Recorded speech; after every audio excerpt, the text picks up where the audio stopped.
Good evening. Can everyone hear me? Okay, good. Welcome. Welcome to Old School Square Vintage Gym, our 1926 actual gymnasium from Delray High School, the home of the Big D, our Seahawks. So if that's what this is up here, the emblem is I've coined that. It's actually what they used to call their mascot is actually their high school is the Big D. So here we are in Delray, and I'm Laura Simon. I'm with the Downtown Development Authority. I'm the executive director, and I really am so happy to see everybody here tonight.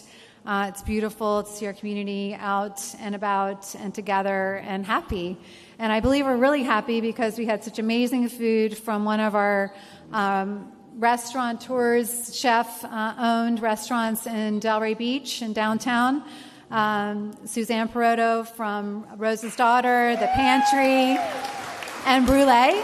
Thank you for this beautiful spread, and thank you to our team for putting that together. So I wanted to give some recognition and introductions tonight first before we get on with our presentation.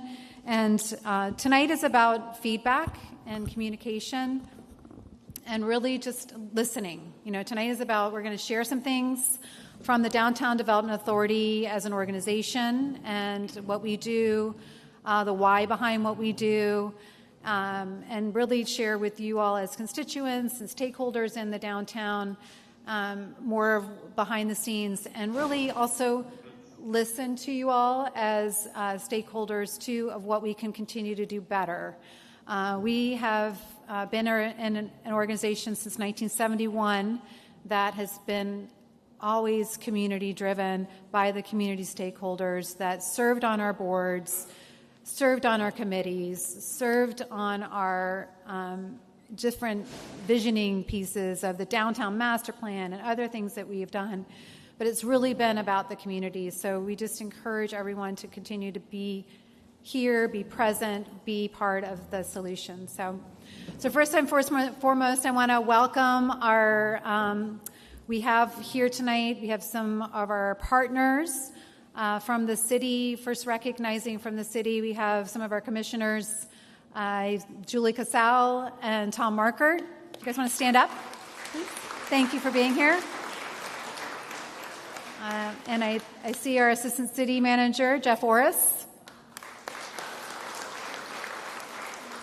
And we also have from our fire department, we have our crew, Stephanie Craney, who is our behind-the-scenes event champion in safety emergency management. Actually, the whole table is really around emergency management. Christopher Bell from our emergency management, which is timely since there's like a tropical thing happening out in the ocean. So please be sure to see them because there's a lot we need to know and a lot of things they can share to make us safe in a lot of different ways. So thank you all for being here, and thank you for what you do for our community. And from our public safety team, I wanted to first give a shout out. I'm saving the one thing for the next, but first a shout out to our yellow shirts, the Downtown Safety Ambassadors, who are all here. I'm going to recognize them because some of them have to get back to work.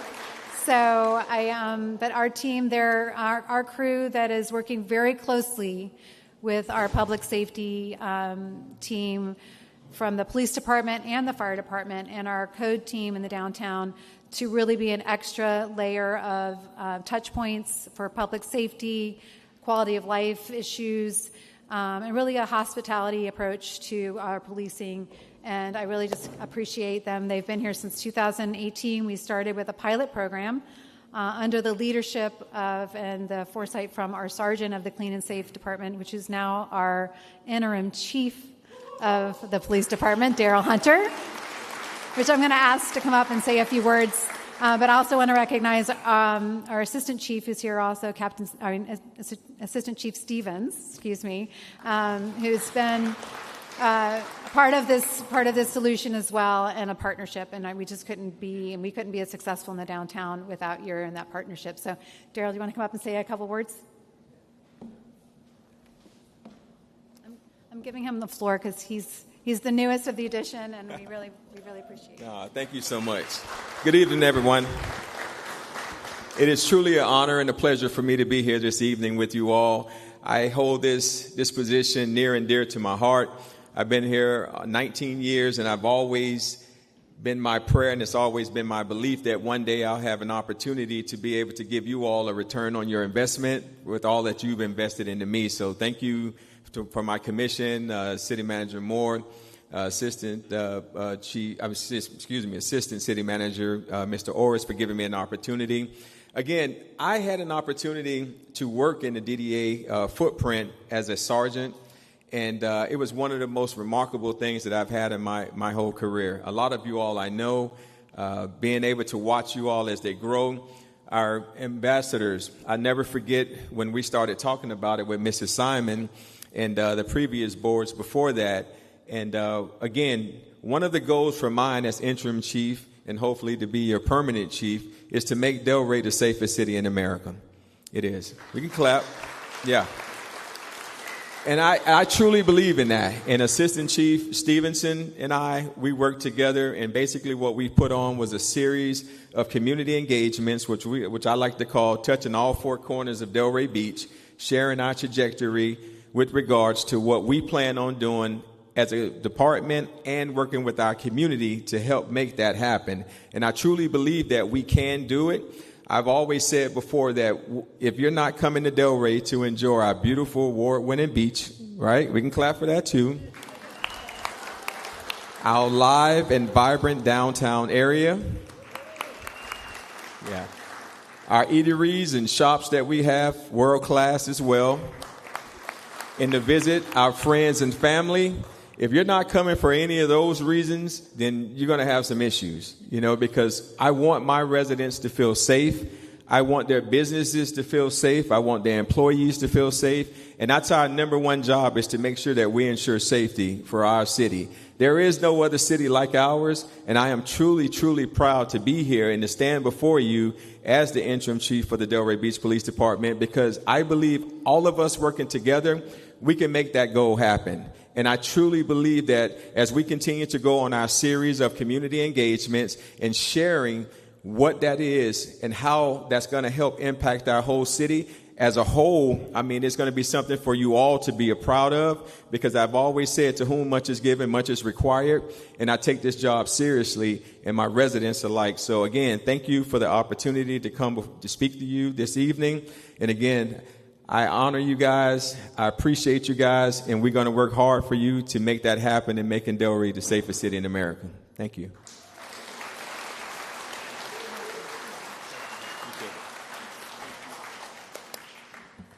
Awesome. Thank you.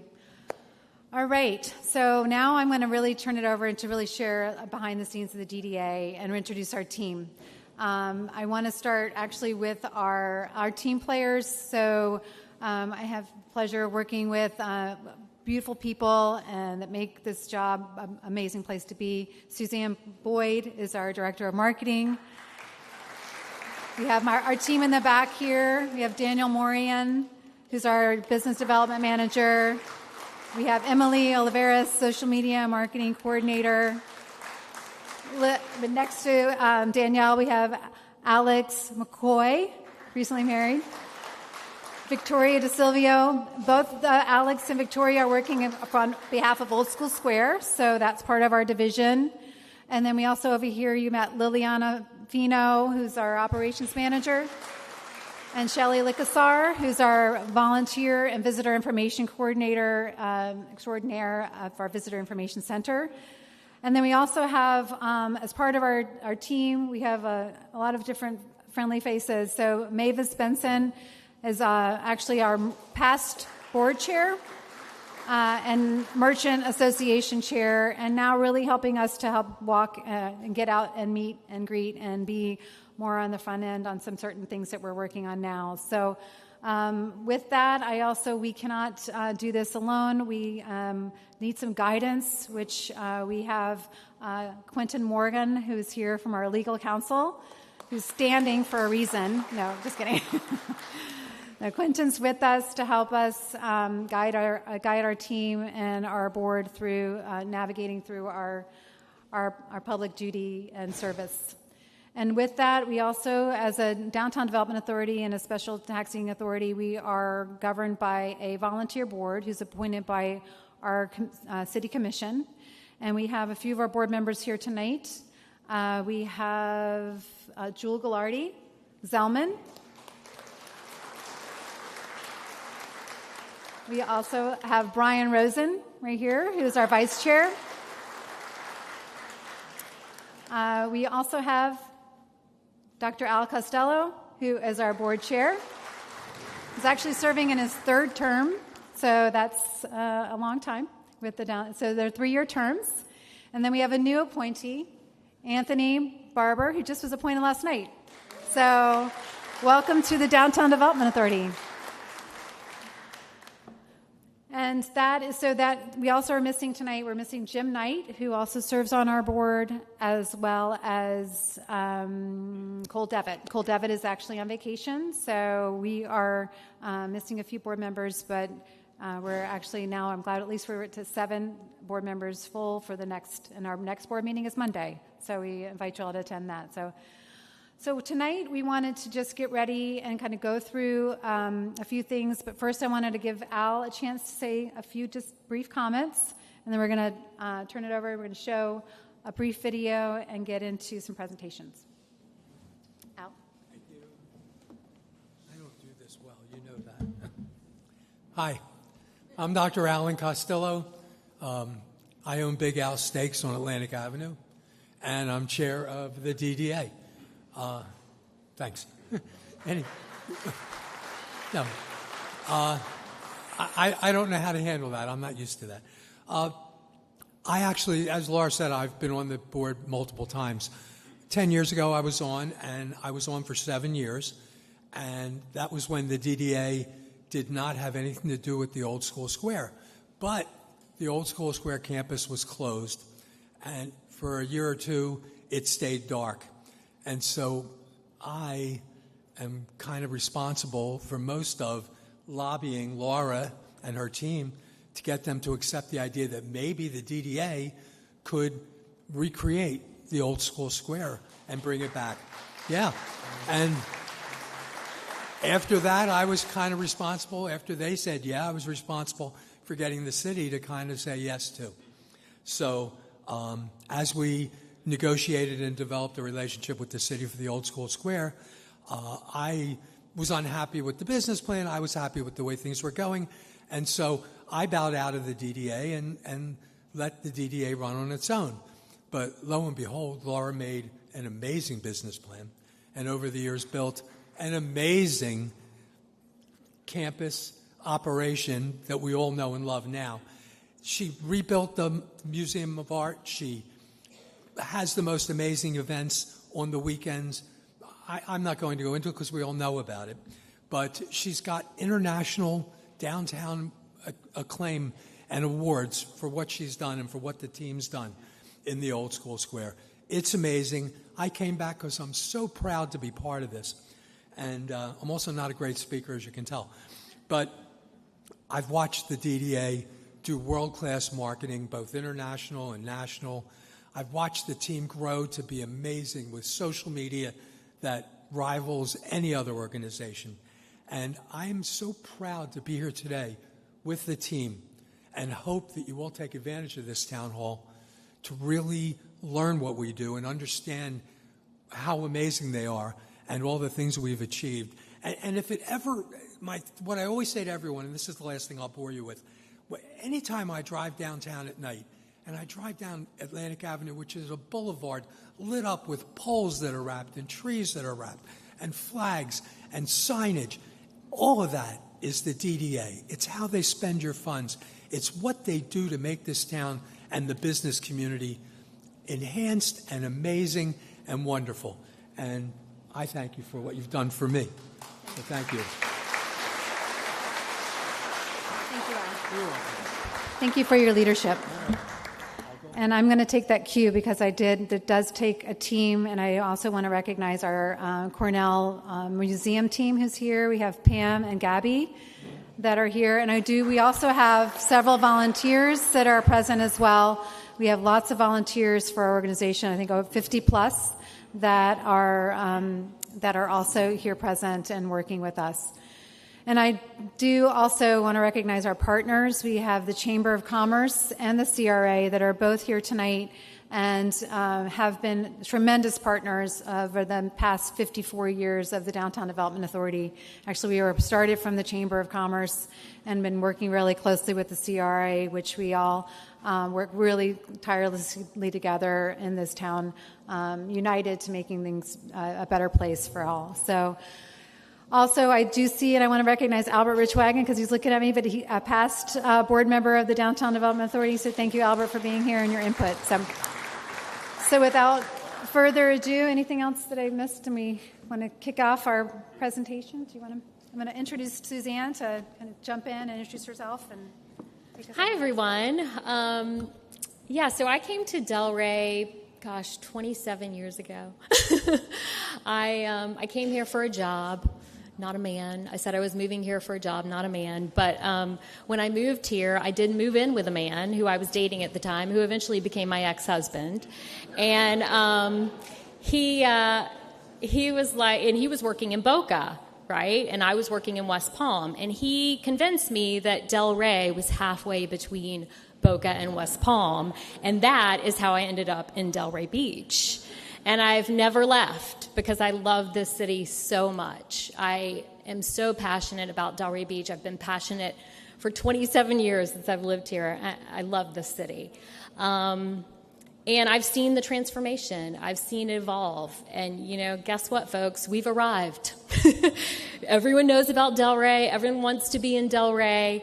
And, a lot of that reason is because of the Downtown Development Authority and the work of the DDA. So what does the DDA do? I mean, what do we actually do? Well, we have a video for that. So turn your attention to the screen.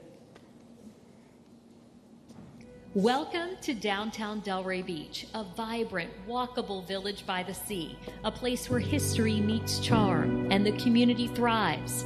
But downtown Delray didn't happen by accident. It was shaped by vision, by business and property owners who cared deeply about preserving its charm and bringing new life to its streets. Formed by those very stakeholders, the Delray Beach Downtown Development Authority was created to lead that transformation. And more than 50 years later, we're still doing just that. I know you all don't like to pat yourself on the back and talk about what it is that you do. You like people to see it, but sometimes you need to spell it out for people. Since 1971, the DDA has been working behind the scenes to create a thriving downtown district for residents, business owners, and visitors.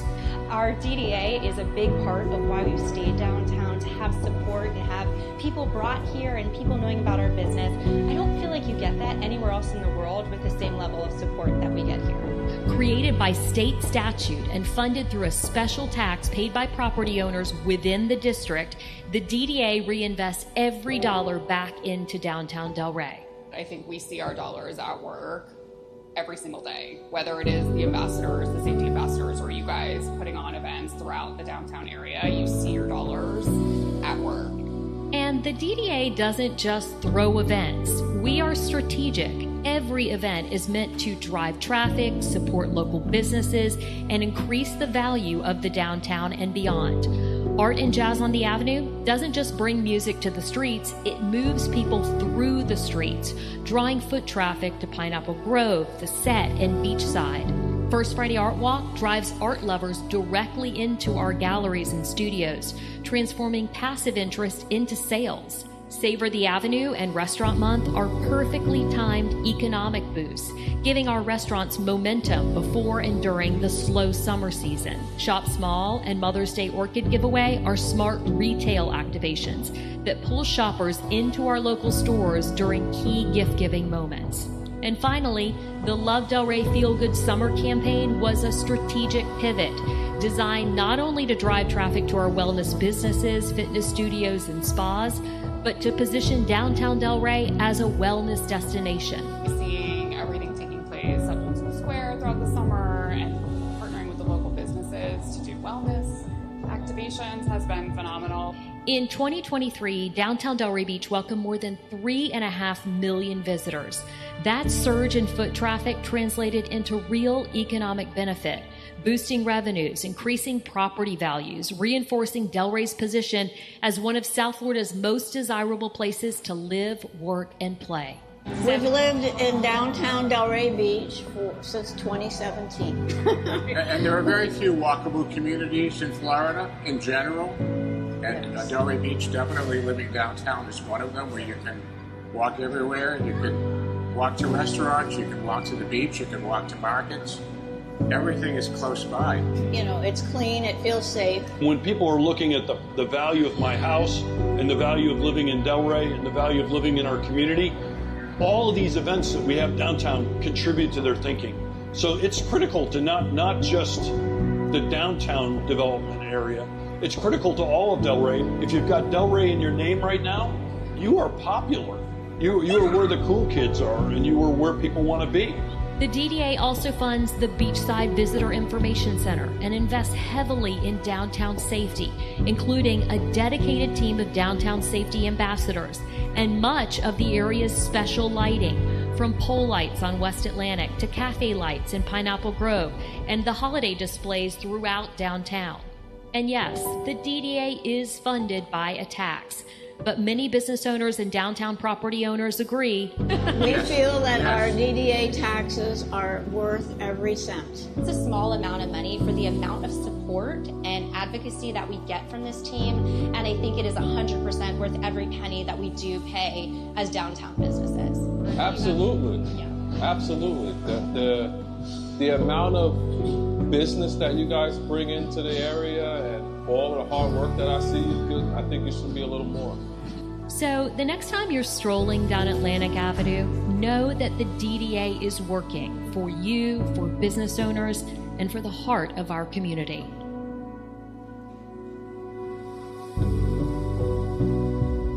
Okay, so that's what the DDA does. Well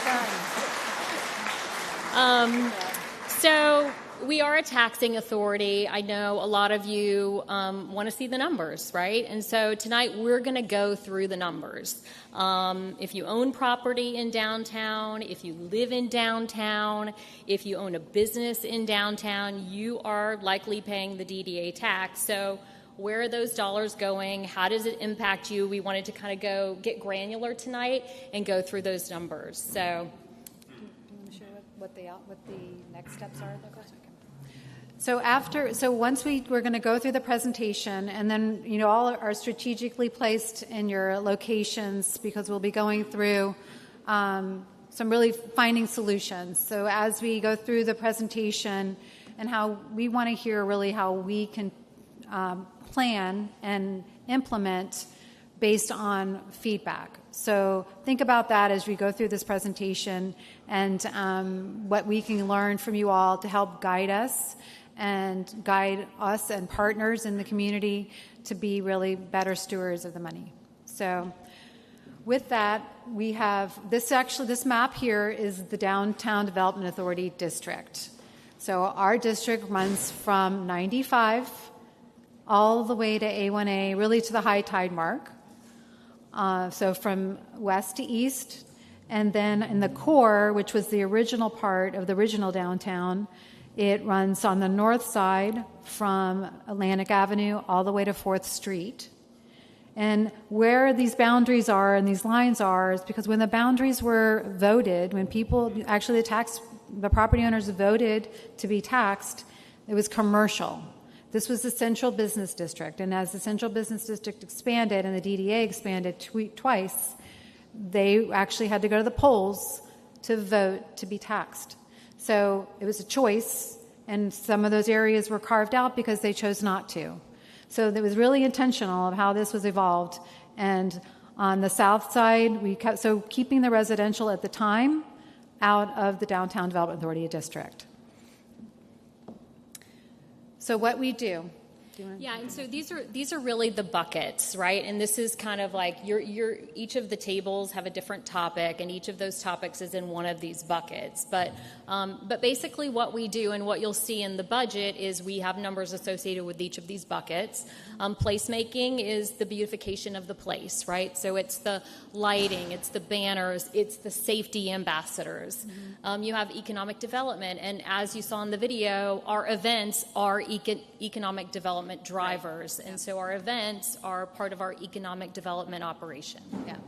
So events and programs or activations all done intentionally with feedback and planning. So in 2006, we did a market study. What events, when we wanted to bring new retail or more retail and things were changing, the downtown master plan was evolved. How do we bring and drive and actually highlight our different business owners and small business owners that are here? So it highlighted what people were looking for: art, music, dining, retail, higher end retail, and how the whole district worked together. And that's how we decided to really focus on, or was really recommended to focus on certain retail categories like dining scene. So creating events like Savor the Avenue or Tastemakers, which was a tasting event that made people travel through the streets and explore and guide art walks and gallery walks, and really going into the properties or into the businesses to actually meet them. Or if you're coming down for an event and then you look around and wow, like it looks different when it's in an event space. So, but it's really meant to really drive back awareness so that if you're coming for the events, it's great you're there. However, you might come back later and shop and then maybe open up a business there, or maybe take a job running a business in the place. So they're really intentional and they were really strategically done. So the other piece of our organization, while we started for decades, the first 3 decades of our organization was really around the place, getting the parking. There wasn't parking. Zoning had changed. We started out of a parking need and acquiring the parking parcels. All public parking lots, except for the parking decks, were done through the Downtown Development Authority, working with the property owners to assemble them, working with the city, and just really guiding, making parking for customers and employees through these lots: the railroad lot, the Gladiola lot, the village lot, what is now Worthing Place. That was actually a city-owned parking lot. It was a park, and the Green Market was there, and it was a parking lot all the way to First Street. Remember that? So part of this, our organization started in that way, and then as we grew along the way and with the city grew, we turned things over back to the city for them to manage. So now and our budget is a lot smaller than our partner budgets. So what can we do? And that's when our joint venture evolved, and the Downtown Development Authority said, we need to create things and bring people downtown. The downtown looks beautiful. We did the streetscapes, but what can we do now? So we got to get people here. The malls were going on all around us, but nobody was here. So we started doing events. We had balloon festivals, art and jazz, all these different things, brought them downtown. And now we continue those things along the way or reimagine them just to continue to, again, bring that awareness and really drive what's happening here. So marketing was what our group continued to focus on with what we could do, and work closely with our partners at the Chamber, the CRA, and the city to really create that collective, collaborative effort to really focus on really making downtown shine. All right, so let's get into this.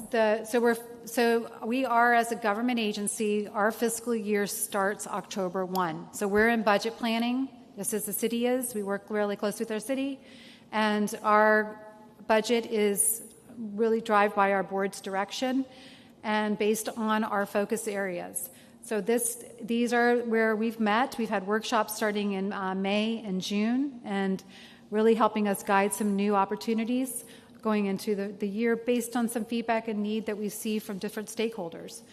So one of our highlights here, our big, is a strategic plan. So we need a plan to guide this downtown. Downtown changing, Delray's changing, Downtown Development Authority is changing. We need a plan to guide us to the next level. So that's our big focus, and that involves community engagement. So constituent engagement is going to be essential to help guide our organization for the next 10 years.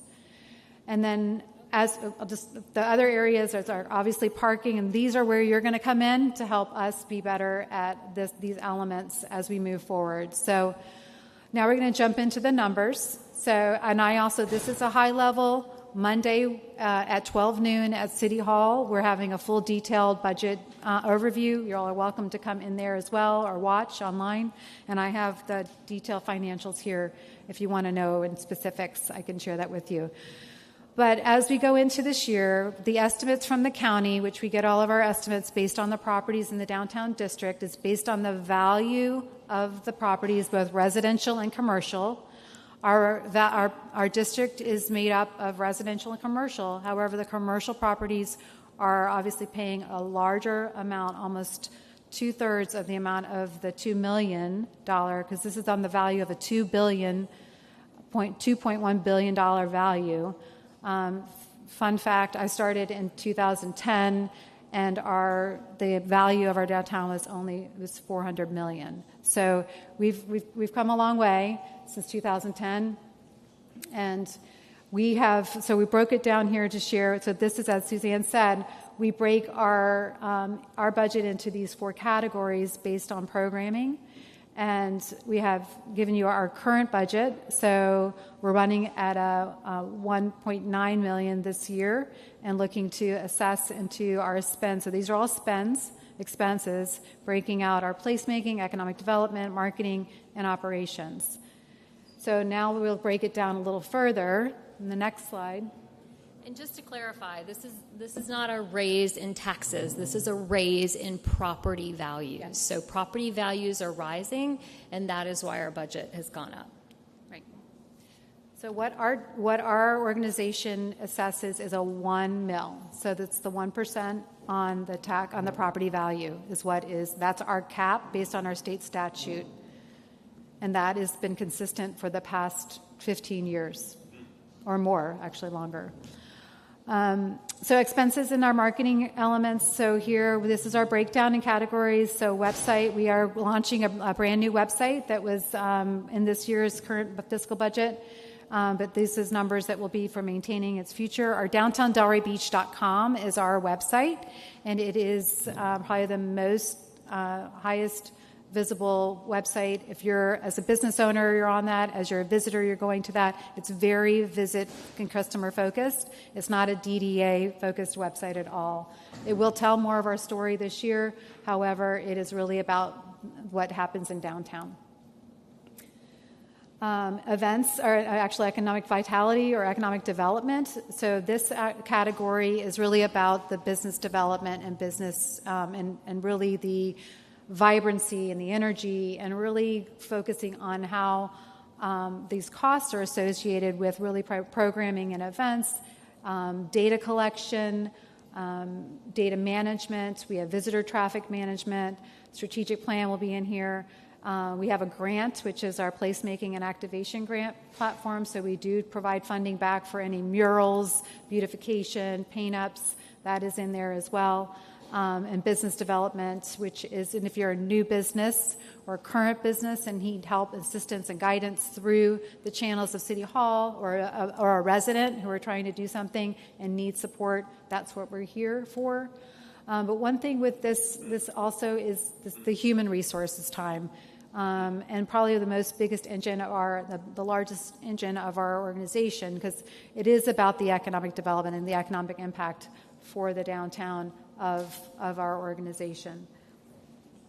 Through that, we now move into the placemaking, which is really all about the place. Placemaking is a place management term, or a term that's used with organizations that are business improvement districts or other downtown organizations. But it's really about the place, about the creating that ambiance or that quality of life where all of the areas of such as the amenities, the lighting, the streetscapes, the beautification and navigation of our town through parking, guidance through signage, And our organization also through public safety, as you heard from our chief, Hunter, who was the sergeant. So in our downtown, we have a specialized police unit that is actually funded by the CRA. It's the Clean and Safe unit, but it is a specialized unit from the police team that is only in the downtown. They're different officers. They are both an Alpha and a Bravo unit. They are hospitality policing, and they're specialized just to be on patrol both daytime and nighttime in the downtown area. So working very closely with that team. And when Daryl was on as a sergeant, he was like, we have to do something. We are having a rise in overdoses. Things were happening in downtown. Other downtowns around us had these safety ambassadors, and he's like, we need to figure out this. And Laura, we both went to a conference, and he said, let's try it. Let's see what happens. And since then, we were able to implement it through our budget as a supplementary program for the downtown itself that works hand in hand with our police team, our social advocate, and really focusing on the quality of life issues such as panhandling, trespassing, sleeping in front of your business, things that we have, there's an underprivileged community that are unhoused, and our organization, working very closely with the city teams, have really helped to manage that and really done a really great job of working closely with our stakeholders to make sure that that is not a negative impact to the value of the downtown. Operations. So our team is small. We're small but mighty, and we've grown tremendously since I've been here. When I started in 2010, we were 1.5 people. So I was the half. And we've come a long way, and I'm really proud of what we do.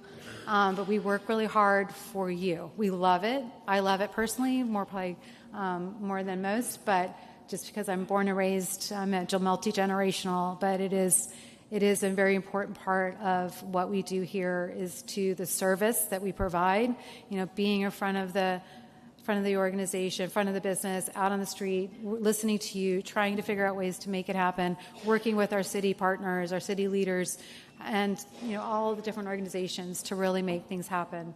But we've come a long way, and like any organization, we have a lot still to do. So, next.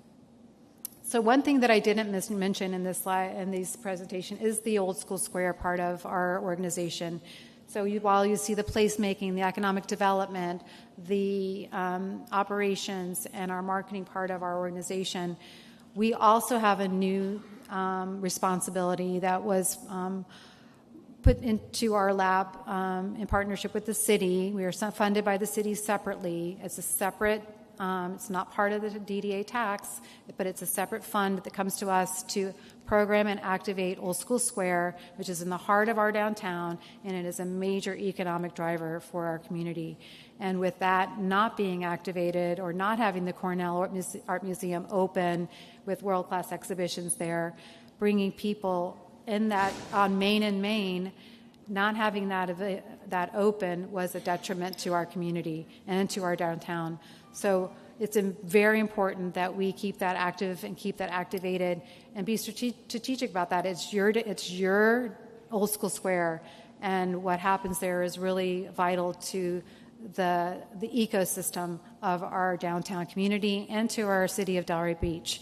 So we want to listen to that, and we are moving into that budget planning as well. This campus, this building, the Crest Theater building, celebrates its 100th anniversary, 25 and 26. It's a very significant centennial celebration, and it's brought and moved through and grown many, many people that still live here. Their families live here. Their children live here, and we need to tell that story, and we want to make it for the next 100 years. So it is a huge part of what we do, and our team has done an amazing job of really just keeping the place moving. So I didn't want to just oversee that, but really tonight is really about the Downtown Development Authority's fiscal budget and what we're talking and our planning for the fiscal year. If you have recommendations and feedback that you want to provide us on events around Old School Square or ideas, please bring that to our attention as well. So, Susan, can you turn it down?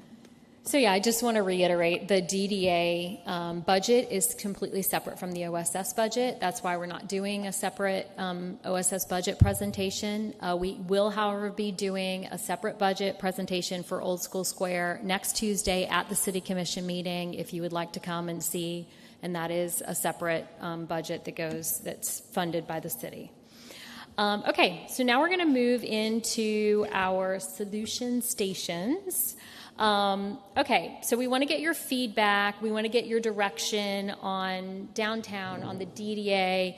You know, you all are stakeholders here. You live here, you work here, you own property here. You know how this operation works, this downtown works.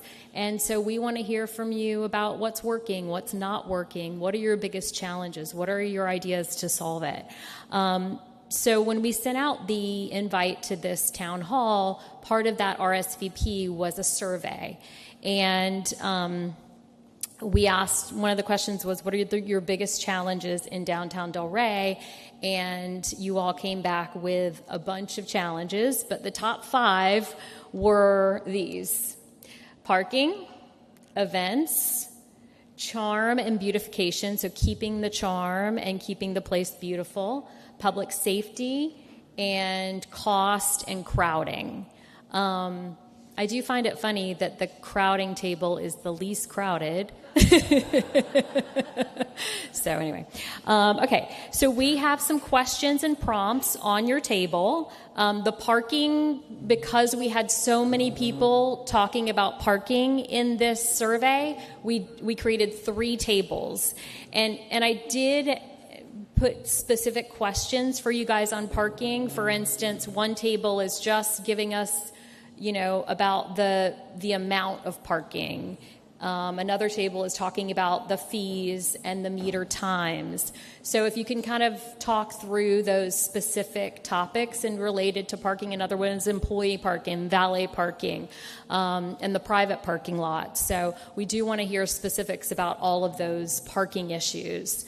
So what we're going to do is give you all 15 minutes. If you can maybe vote in one of your people at the table to be the leader, the person who's going to speak. So vote someone in as your head person that's going to speak up. We're going to give you 15 minutes to come up with your challenges and your solutions. And then we're going to, after that, hear from each table. Okay? We have an open seat over here. We have some seats over here if anyone needs a table. All right, your 15 minutes starts now. Timing? Just put like a timer so that it's really loud. That's good. We'll give them to... It's not time to leave.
Okay, how's everyone doing? Do you guys need a couple more minutes? Yeah, a couple more minutes? Okay. I'll give you 5 more minutes.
Okay, everyone. Is anyone ready to start?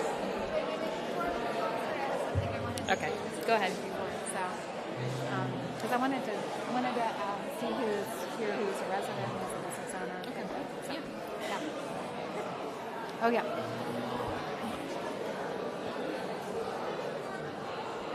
Is everybody ready? No, you need a few more minutes. You ready? All right. So before we start, I wanted to do this, and I was reminded during the talking session, but I wanted to just, for all that took time to be here, I'd love to know, first of all, how many, or who, if you are a downtown business owner in our downtown district, can you stand up for me just so we can see how many business owners? Includes restaurant, office. If you work in an office in downtown, or you are from, so awesome. Chris, I don't see you standing. Well, okay. The camera shop is pretty much a staple of downtown. So, yeah, awesome. Hi, Chris. All right, so if you are a resident and you live in downtown, can you all stand up as well? Woo! All right. I think the residents. Fantastic. And those that care about downtown, you want to stand up too? That's everybody. Yay! Awesome. Awesome. Thank you all. It's good. It's good for us to see. So, okay, that was called chair yoga. Good job, everyone. Okay, so Darian, are our mics ready to go? Okay, so I think we should start with parking, since that was the biggest. So who at one of the parking tables wants to go first? Okay, back here. All right, so maybe what you can do first is, first of all, I just want to tell you we budgeted about 4 minutes per table. So if you go a little long, it's fine, but, I think you can get it all in 4 minutes, right? So give us your challenges and then your solutions. Okay, my name is Mike Conley. I am a resident in Pineapple Grove Village. We had a very vibrant, multiple conversations going on, so hopefully I captured everything that was discussed. But some of the challenges. Lack of parking when visiting specific locations, and sometimes the free parking is very far away, and it's not easy to walk there. And some of the private parking is so expensive. Somebody was saying they were coming in for doing some charity work, and the expense was crazy. Something about the increased issue if the railroad lot moves to metered parking. Sounded like that was something that was in the mix, but some people didn't know about it. So another thing, the Chico building is very limited with parking, and it's very hard to maneuver around some of the pylons and getting to them. The what building? The Chico building. Oh, Chico's got it. Obviously, in-season and big events make the parking challenge harder. Some of the solutions, more multi-level parking options, large garage off of 95, trolley, utilize and collaborate with some private parking, identify some similar cities that had addressed this issue and understand what they did to go about it. And then not an issue or a solution, but a question that came up was, where does the money go for the new businesses that pay into the parking fund or have to pay for the parking? In-lieu parking fund. They wanted to know where that money went. I can answer that question because I like to answer questions. So the in-lieu parking fund was actually a fund that was started through the DDA that was put as a fund to come and to build and acquire and create new parking. Over the years, recently, we realized that, or found out that it went into the general fund over the past few years. So it's been put into the general fund, but recently the City Commission has now put it back into a separate fund that is dedicated for new parking. So, more to come on that. All right. Thank you. Thank you. We're taking notes, too. Yeah, we are taking notes. Thank you all, and we have this recorded as well. So, okay, so another parking table?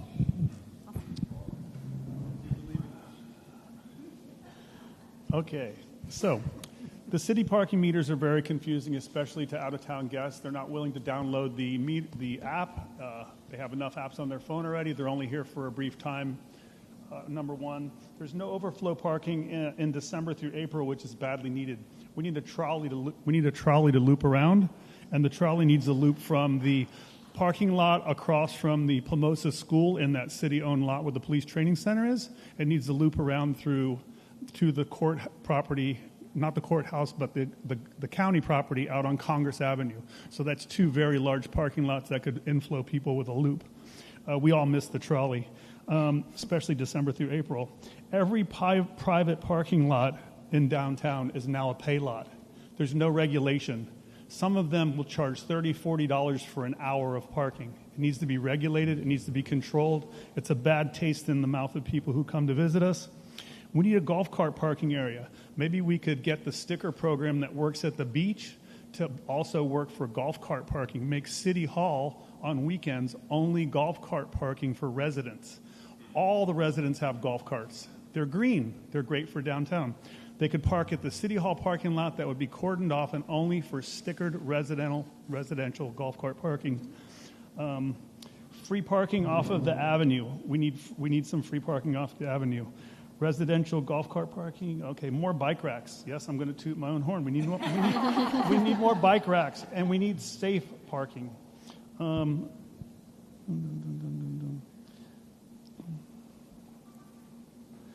Oh, and the last one was to actually use some of the in lieu of money to build a parking garage. No more studies. We don't need any more studies. We need parking.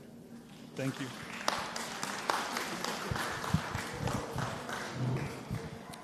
Okay, parking table number 3. Who's speaking? Who's in charge? Come on, Cornelia. Okay. Well, I would say more employee parking for a lot of the staff and for restaurants. More employee parking or some kind of system so that whether they pay for like a discounted parking rate either for the month or something like that. I know it works well in West Palm because of a lot of our staff and our other locations have that discounted parking that they pay either for the month or for the year. So it's additional revenue. So even at a discounted rate, they can pay. They get a sticker or something like that so they can park in the garages. That'd be great for the staff. So. Thank you.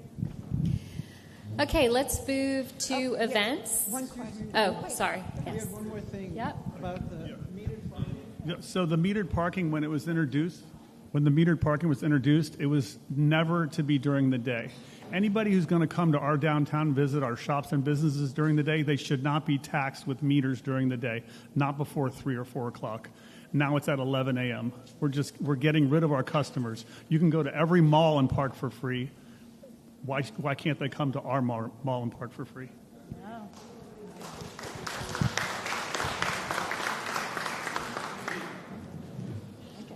Okay, events. Hello. At this event table, we decided that we love all the events in Delray Beach, specifically the Delray Affair, Save the Avenue, and the weekly green markets that we have. Not one of us had anything bad to say about any events that we're holding in Delray on an annual basis. So events that we thought might be good ideas were a wine and food festival in the square. A lot of the cities in South Florida are doing them. I know Fort Lauderdale has one right down the street in Las Olas. We could do one in the square, so it's not linear and you can move around. Right. You know, themed booths, not just tables giving away wine and food, but something nice and decorative. And you don't have to close off any streets for that. South Beach Wine Food Festival. We all love that. So we could do that here in Delray, no problem. Maybe an event to raise awareness with persons with disabilities. Maybe an event in Old School Square centralized around children, children's activities, bring families into the area. Some wholesome activities, arts and crafts, music activities and games, and maybe a small business day. also, with the children's activities, it could draw awareness to the museum that I never knew about. There's a museum over here? The Cornell Art Museum. Bring some families and children around and have a fun day in Old School Square and bring revenue to the area, shops, restaurants, etc. I get it all? All right. Awesome. Thank you, guys. Okay, let's go to the other events table. Corey? It's like 100 people at this table. This is the overcrowded table. Okay.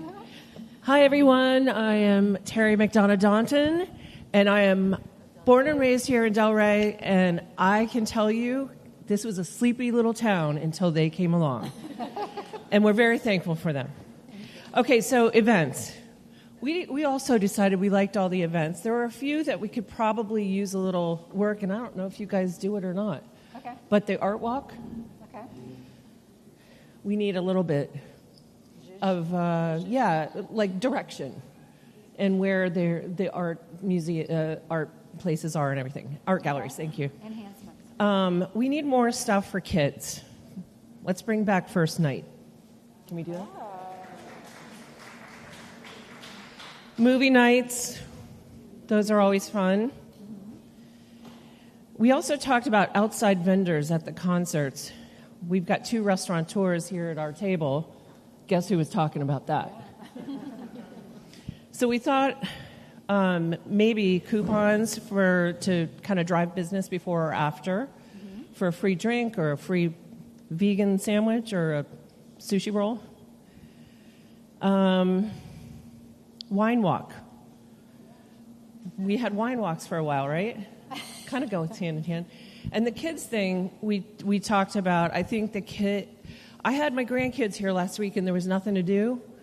So I think something, more geared towards the kids. And my daughter lives in Atlanta, and they had one event that had all of, a police car, a fire engine, tractors, anything that was moving and made noise, and they just took over a huge,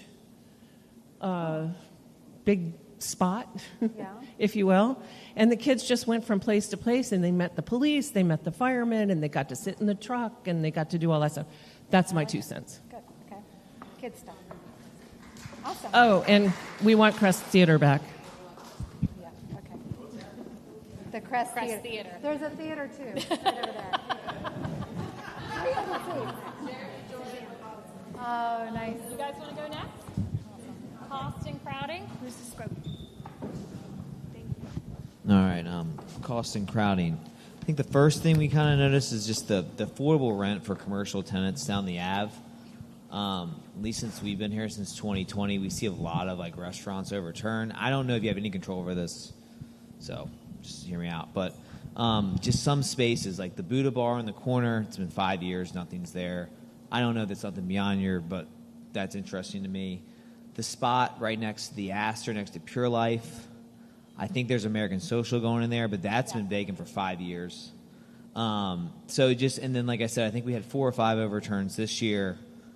I wouldn't be shocked if the same will be next year. So since we've been here the last 4 or 5 years, we see a lot of overturn. Sometimes can be concerning. Like I said, in some of these spots have just stayed vacant. So there's obviously some type of cost issue. Like I said, they're privately owned, I'm assuming, so I don't know how much I have to deal with that, but just something we've noticed. And then when that goes into the crowding, at least this is for us personally at the Astor, if an AMSO's going in there, it's a big-time bar. It's kind of like a tin roof, if you guys don't know, but it's like a tin roof. That spot's going to get hectic. And that road, these roads are at night, living in the Astor are already extremely hectic at night. There's traffic. It's a town, we call it a city, but it is a town. The roads are still a town.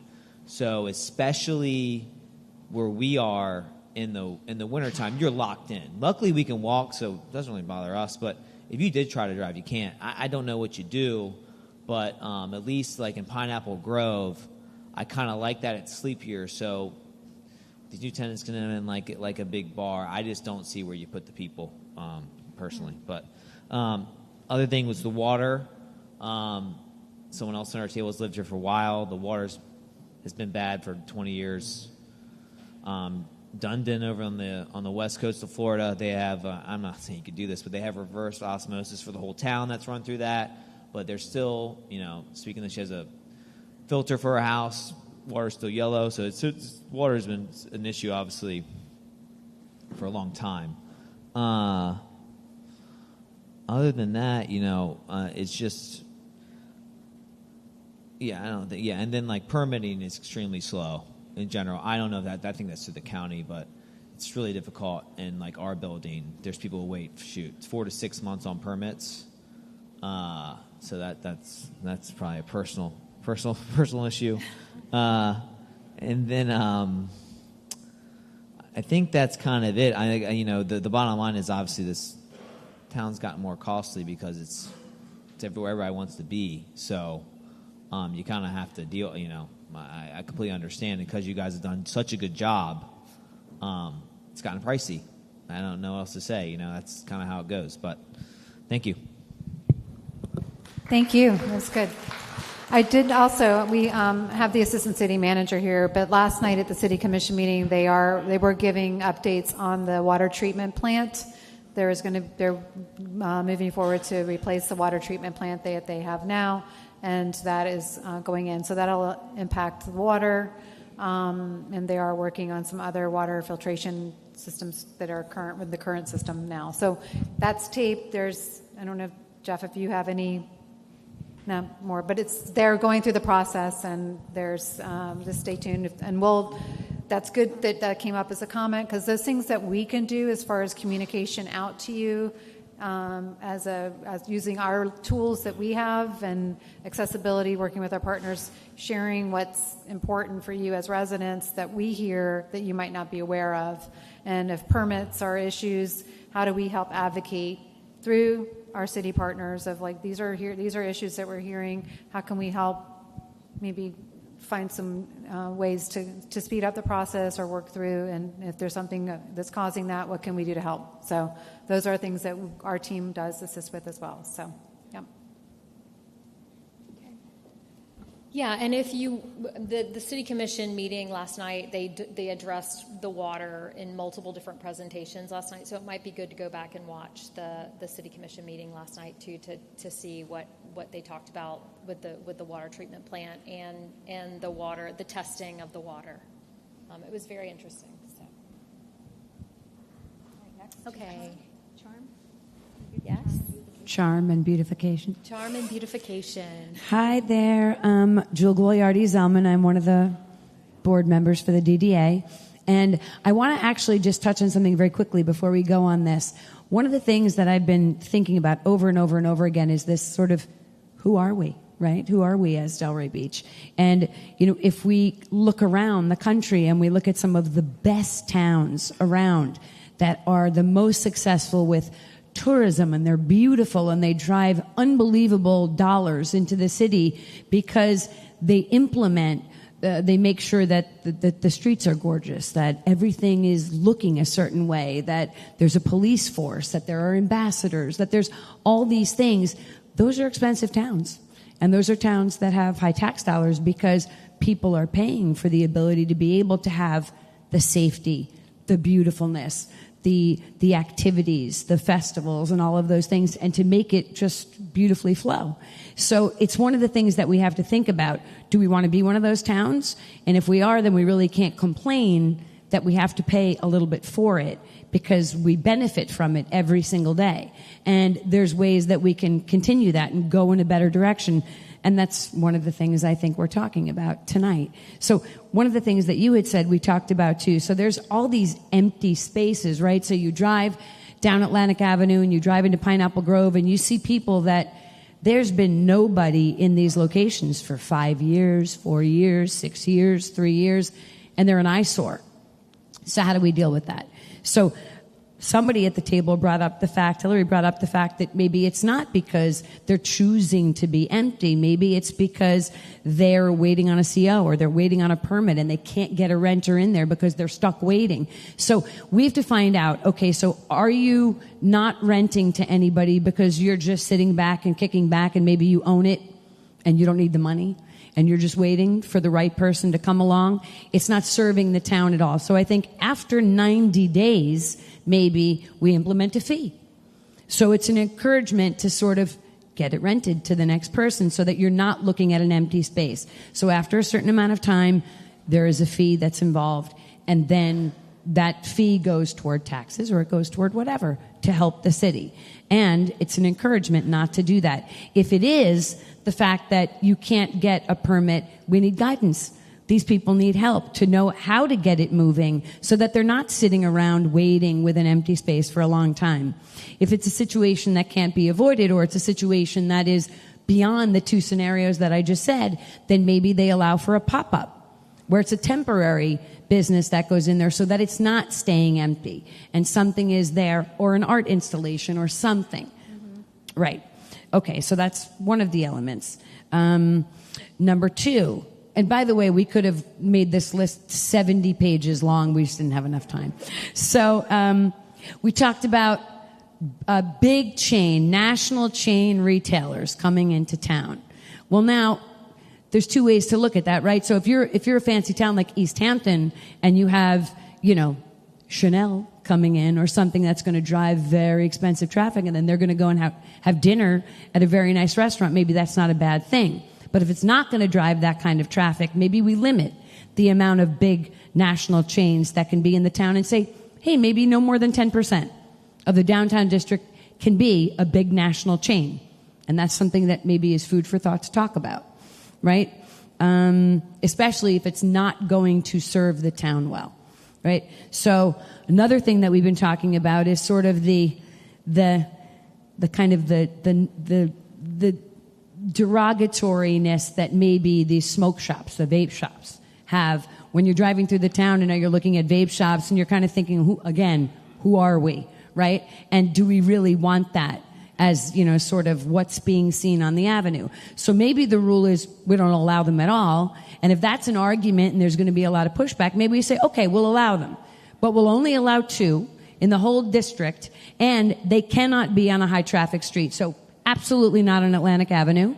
Absolutely not in Pineapple Grove. Absolutely not in anywhere where there's high traffic. So there can be 2, but they have to be off on a side street where there's not too many people walking. Or none at all. Something like that. Next thing is... Okay, so beautification, right? So we're talking a lot about beautification. So we have a lot of the Historical Society at this table. So there's lots of thoughts about all of that. So one of the things is, do we keep cars on Atlantic Avenue? Do we not? Do we make it pedestrian?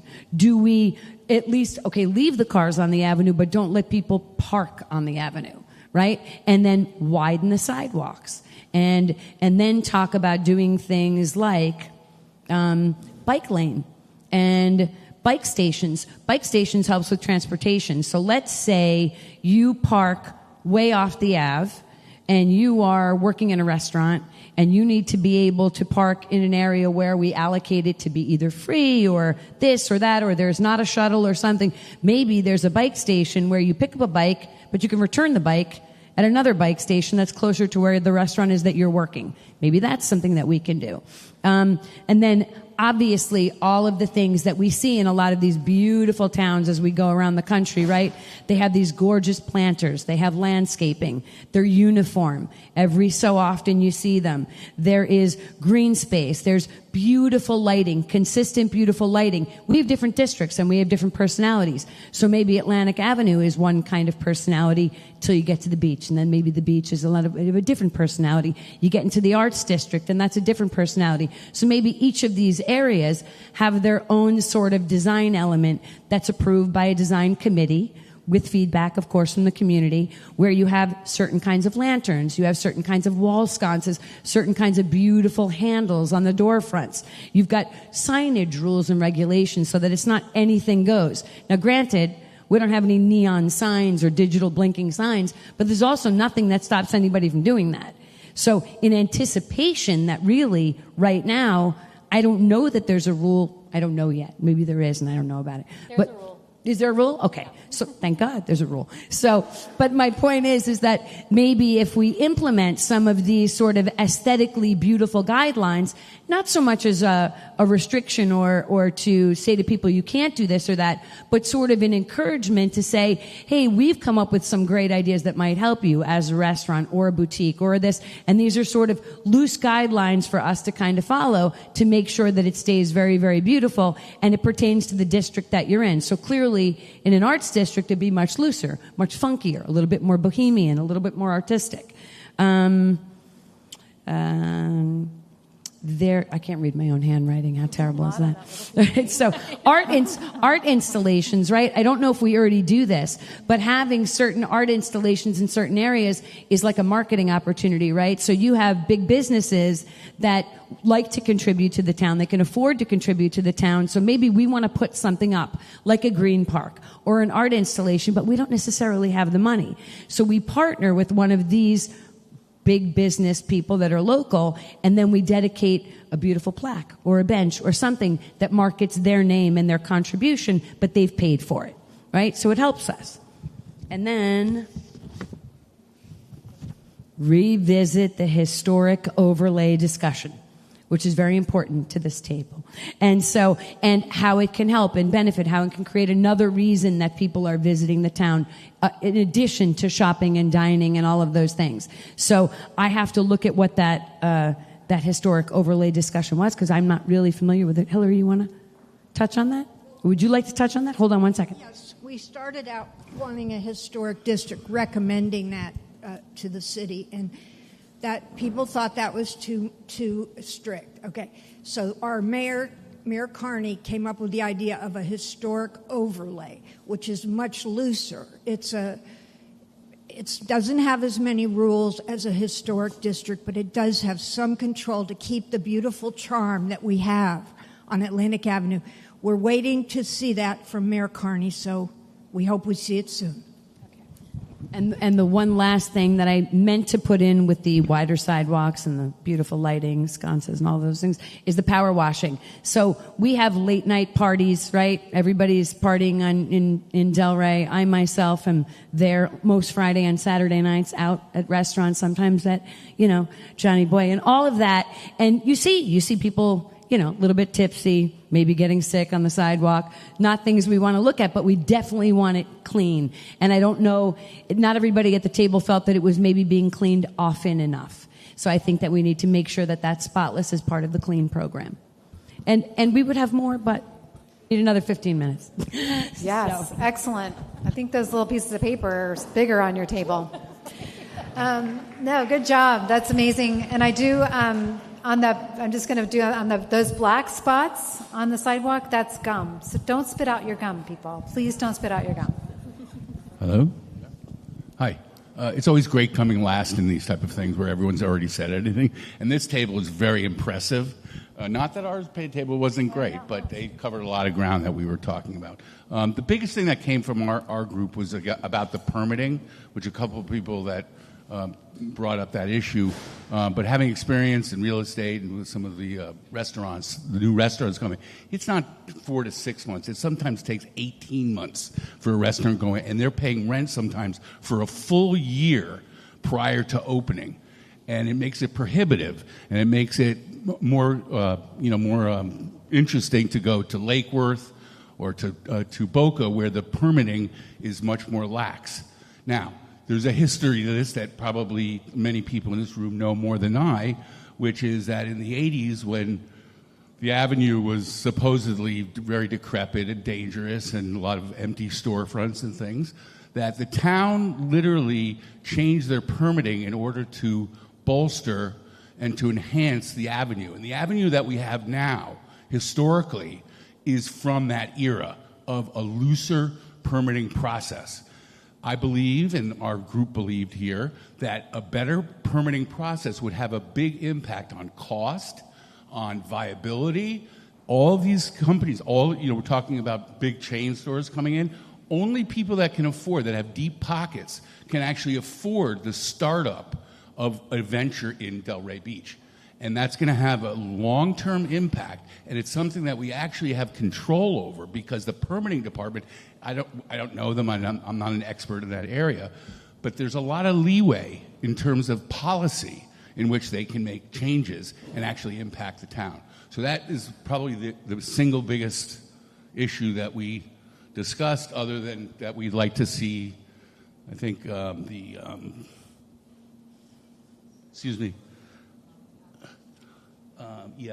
but also the who are they called? The safety group. What is that called? The ambassadors. What is it? Clean and Safety Group. That we've seen them. They're in the golf courts, but their presence isn't as notable, perhaps is the right way to say it, that they could actually be helping people across the street, be part of safety at nighttime, which we know there's certain areas of town that are less trafficked and more vulnerable to crime. But so that's another thing. And then the last thing was what? Oh, you said one other good thing. All right, that's enough. We have two more tables. Two more tables left. Great. Hi, Judy Malika. I'll stand up here so my back is not to anyone. Ours is public safety, and one of the biggest complaints are cars speeding through the neighborhoods, exacerbated, unfortunately, by the wayfinding signs that were put up to help people find their way. They found their way through neighborhoods going very, very fast. And this has been a problem for people in neighborhoods. Also, we identified, especially at night and early in the morning, our feeling of safety east of the bridge and at the beach, especially at the beach. There's people sleeping there, there's people waking up there, people lost their phone there, they're there with their suitcase. Another problem we've seen is electric bikes and golf carts. Electric bikes they're in gangs usually, and they're like going off the sidewalks into the road. I don't know if they're in the road or in the sidewalks, but they're everywhere. And that's sort of a hazard to pedestrians. They're not following the rules, and they're kind of running rampant. And also, we've seen and heard trunk parties loitering in store parking lots, particularly in the Northwest, where you hear the boom, boom, boom, boom, which I happen to like that music, but not at 3 in the morning. So our solutions are more police. And I know we're losing some of our police officers, but all of these are sort of policing issues. Yes. And I think that the yellow shirts kind of help with that as well, but more police. And there's also mention, I think you mentioned public art. You wouldn't think public art would make a difference, but I think public art in like the parking areas does kind of give people more of a, I'm going to be more gentle to my city sort of feeling. Yeah. So those are our solutions. Awesome. And drive slower. Those are great. One more.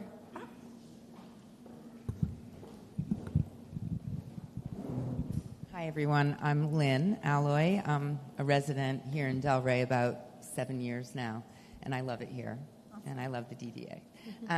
So we also were safety, and one of the issues that is particularly important to me is riding a bike. And when I first moved here just 7 years ago, I rode my bike every day to the beach, anytime, back and forth, down Atlantic Avenue, wasn't afraid of anything, and it has completely changed. Now I have 2 bikes in my garage, I never use them, I'm petrified. So I know I filled out a survey, I think it was a couple years ago, about bike safety and walking safety and what we would like to see, and I never saw anything what came from that, like to the specificity of like, do you want poles, do you want bike lanes, all that, and took the time to fill it out and never heard anything about it, so I would love to see that brought up again. I think it's really important for our town. Now I drive to the beach and have to find parking and all that. So I would love to see something happen with that. I know it's a challenge because of the traffic, and it all comes back to the overcrowding. We have a lot of people here who want to be here, and that's great, but it's had an impact on our special town. Walking safety as well, especially on the weekends, especially in season. I think more policing, I think our safety ambassadors to help with that would be fantastic.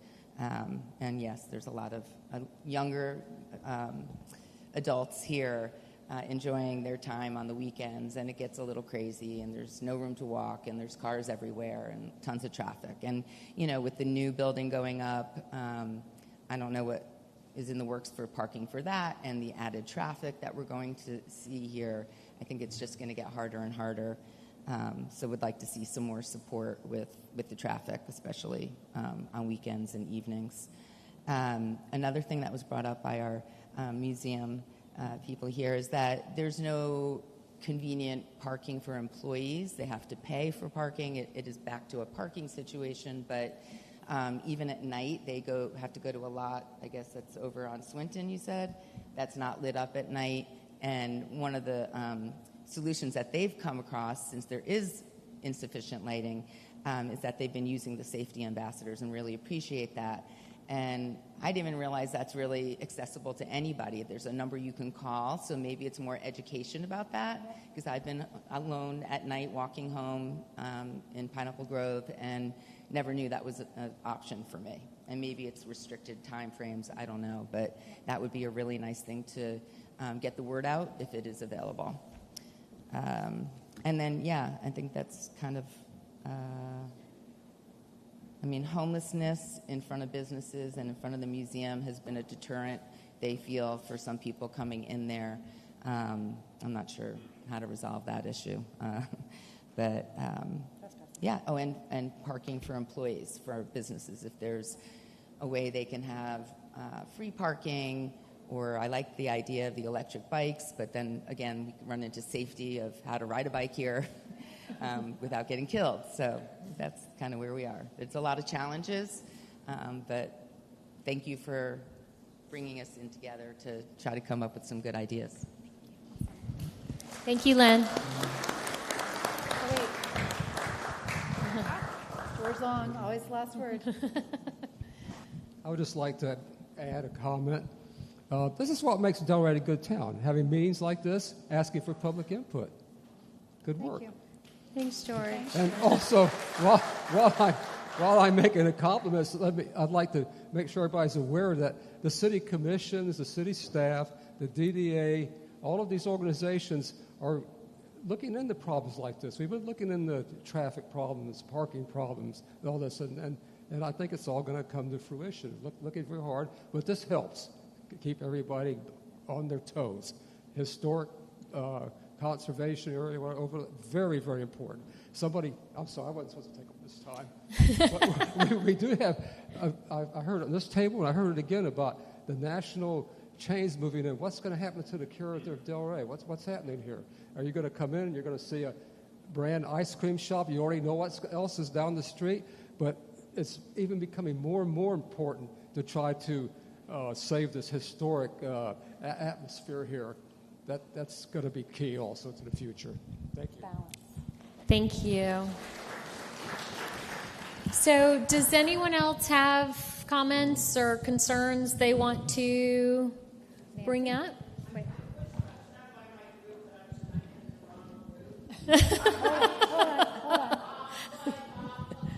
Hold on. Your microphone. Do I need it? A couple of years ago, is Marjorie still here? I don't know if she is, but I was working with Marjorie Waldo. We really wanted to put murals in the downtown garage, and there are studies that say it reduces vandalism because, as Judy touched on, people take pride in something that looks beautiful, and if something's already ugly, they're like, So I don't know, I still really want to do it. I hope we find a way. Thank you. Let's do it. Oh. Great. Taylor or Eric? Darren and Eric. Right Eric? here. I want to just take a moment to show some appreciation. I mean, I'm incredibly thankful. I'm a business owner here in the city, and Delray is an amazing place. The DDA, the CRA, the Chamber has all done an amazing job. I think that all the problems that all of us are experiencing are only going to continue to grow. The city is growing. It's going to continue to grow. The DDA has done an amazing job with the downtown district. That district is going to grow. development's happening west very quickly. It's happening east. It's happening north. So, I want to make sure that everybody in this room steps up and make sure that they speak out for the DDA, for the CRA, because the budget issues in the city, everybody knows about. It's continuing to happen. They're putting heat on every program here. The DDA is so important. It's so important to me personally. I own a small restaurant on the west. Like, they're a voice for me. They're somebody I look up to, and I appreciate. So, I know there's commission members here and there's people here that they understand how important these organizations are, and that we continue to support them, and are just thankful. Thank you, Ed.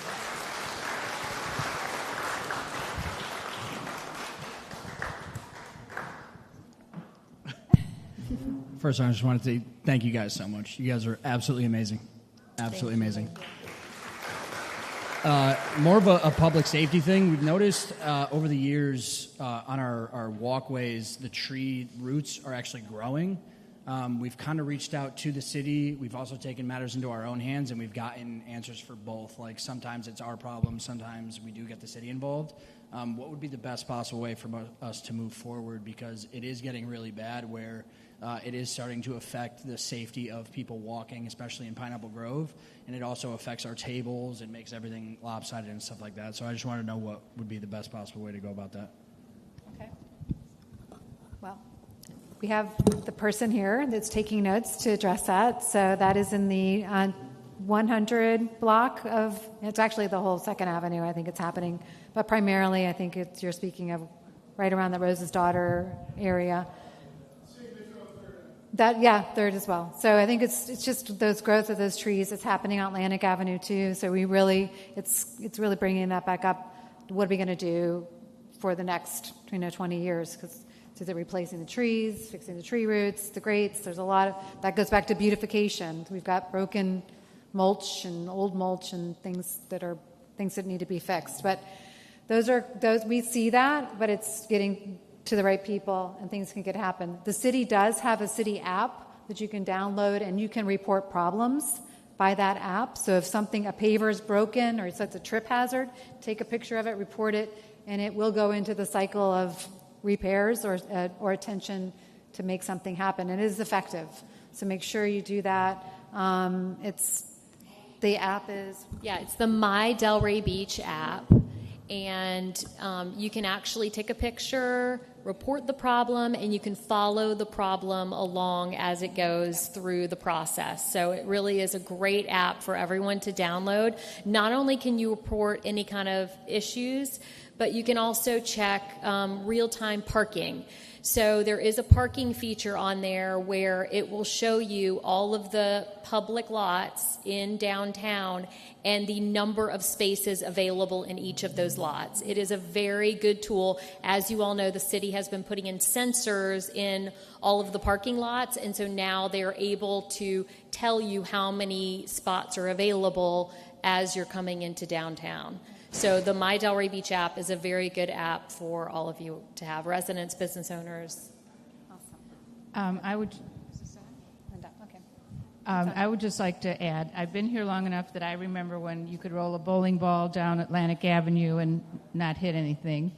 And what brought the city back were all the small businesses that came in, not the large chains. They didn't want anything to do with us. We were too small to whatever. And I would really like to see some sort of incentivizing for the mom and pop businesses that are trying to start, maybe tax breaks or something. I understand that the buildings are owned and the landlord's got to make money. I totally get that. But if we make it so expensive that these small businesses can't come in, why would you come to Delray if you can go to Chanel? Have you been to Palm Beach lately? Have you seen what Worth Avenue looks like? A lot of vacant stores. And if I can go to the mall, not pay for parking, and walk around in the air conditioning, why would I come to Delray? I came to Delray because there's that specific little store that I just love, and I can only get it in Delray.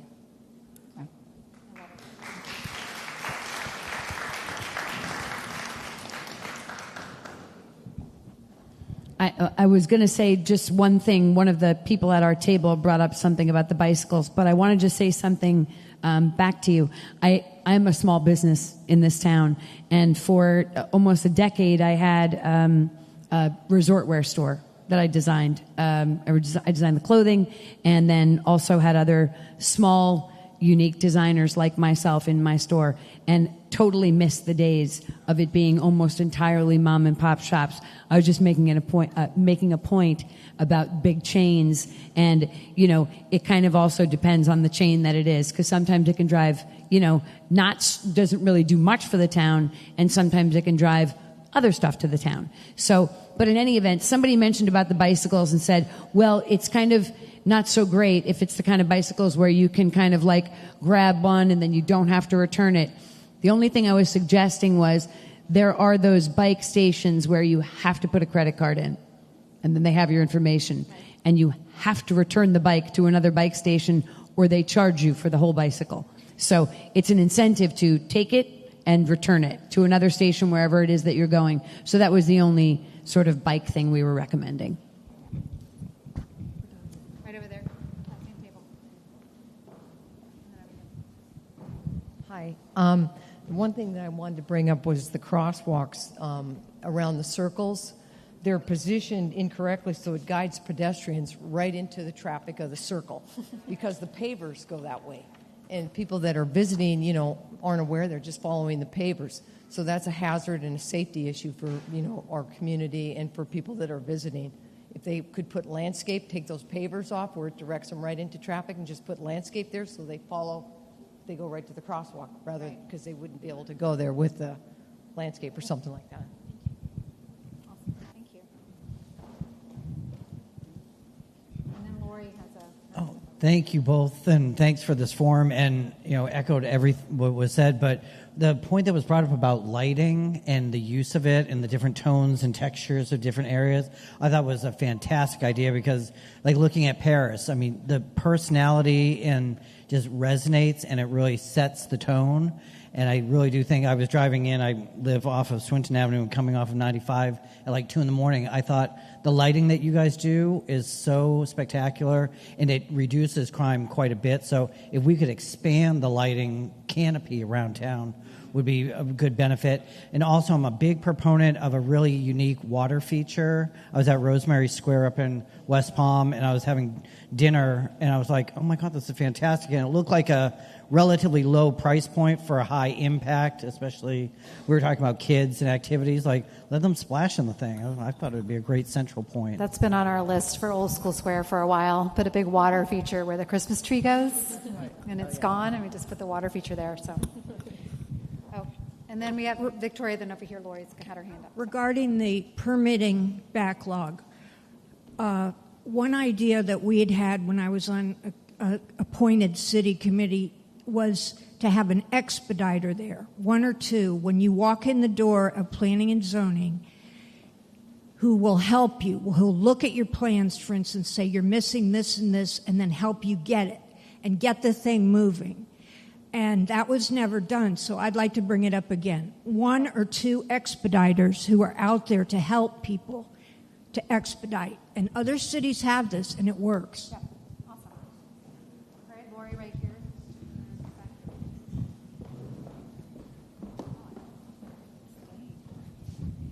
Thank you. My name is Lori J. Duran. I'm a native of Delray Beach. One other event I forgot to mention, which I think is a great asset for Delray Beach, is the Fashion Week, because it does promote the mom and pop shops, and it's also an activity that activates our great lawn on the Old School Square campus. So I did want to go ahead and mention that, and I think that the DDA does a good job with executing the different special events that are held in the DDA district, because it does increase awareness and it brings people to the area. So I did want to mention the Fashion Week because it propels our mom and pop businesses, and also the fact that we do have local fashion designers in Delray Beach who have shops as well. We have Amanda Perna. We also have Amanda Johnson as well, and she does home interiors in addition to fashion design also.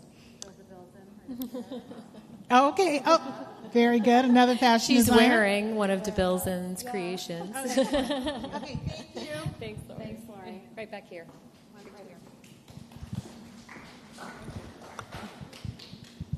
Hi, I'm Leslie, and I'm a resident here. And I've noticed that there's an awful lot of very deafening noise from motorcycles and souped-up trucks and other vehicles that parade along Atlantic Avenue. I've been out eating at restaurants in the outdoor areas, and we've had to stop talking when they have to stop at lights. Or and you so on. jump. Yeah, oh, for sure. I don't know how this can be remedied, but maybe more policing. I'm sure that the noise that's coming from these vehicles is above the level that's the allowable level, So just wanted to mention that. I don't know what can be done or who to talk to about it. All right, let's do one more, and then we're going to wrap it up. I know everyone...